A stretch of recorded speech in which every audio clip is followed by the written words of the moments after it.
Ladies and gentlemen, in this RedGamingTech.com video, we've got some news reportedly anyway on the Xbox 720, also known as Durango, of course, controller. However, for those of you who may be expecting something vastly different from, say, the original Xbox 360 controller, or indeed even, say, the original Xbox controller, well, it appears that that's not the case, at least in this preview controller. For all intents and purposes, the analogs are the same positioning, the front buttons are the same, even the guide button, the triggers, everything is pretty much exactly how you would expect. However, strangely enough, the controller is supposedly a little smaller, not by much, but a little bit smaller than the previous one.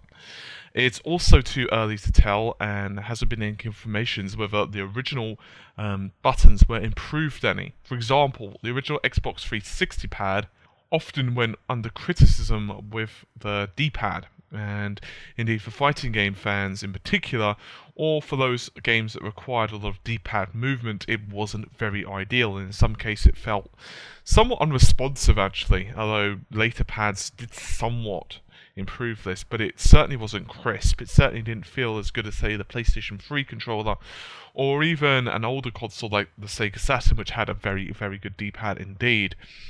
However, we don't know if that's been improved, but for anyone who's expecting, say, a screen like the Wii U controller or a touchpad like the PS4, it doesn't seem to be the case. Obviously, this has not been 100% confirmed. We're not actually seeing images of it yet. There are a couple of reasons for this, and that is that if they were to do this, there's a possibility that Microsoft would know who leaked the photo. And allow me to illustrate further. There are a series of radiating black and white stripes across the peripherals. And for those of you who are unfamiliar with what I mean by that, it simply means it looks kind of like a zebra pattern.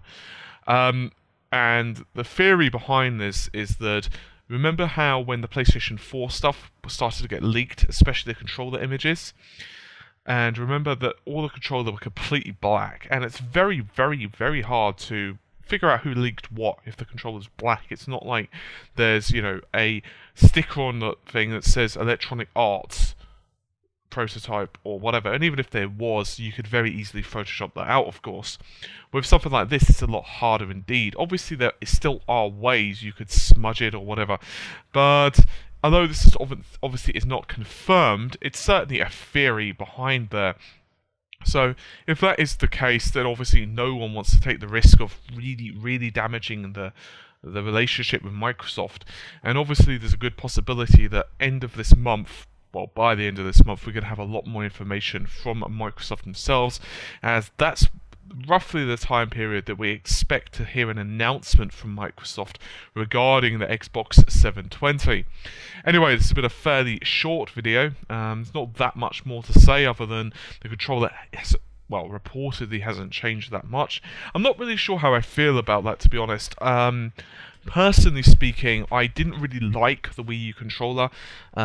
Judging from a few friends who own one, including Spoonie Kipper, who occasionally puts videos out on this channel, he was telling me only today, actually, that a lot of the games that him and his friends, as he has a few friends that own one as well, refer to the Wii U, he actually says that the screen isn't that helpful in a lot of games, especially fast action-paced games, because basically it turns out that when you're looking down for the inventory, you kind of die.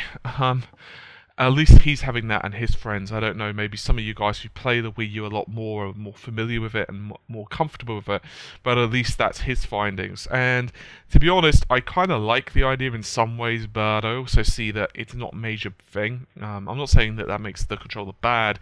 I'm just saying that I don't think it's exactly a huge feature. The PlayStation 4's controller, however, the touchscreen is quite nice. And for all we know, maybe they will include it in the full release controller, or maybe that, you know, these specifications are very early build. It's very hard to know, of course, from leaks. Anyway, hopefully you've enjoyed the video, and I will see you soon. Take care, and bye for now.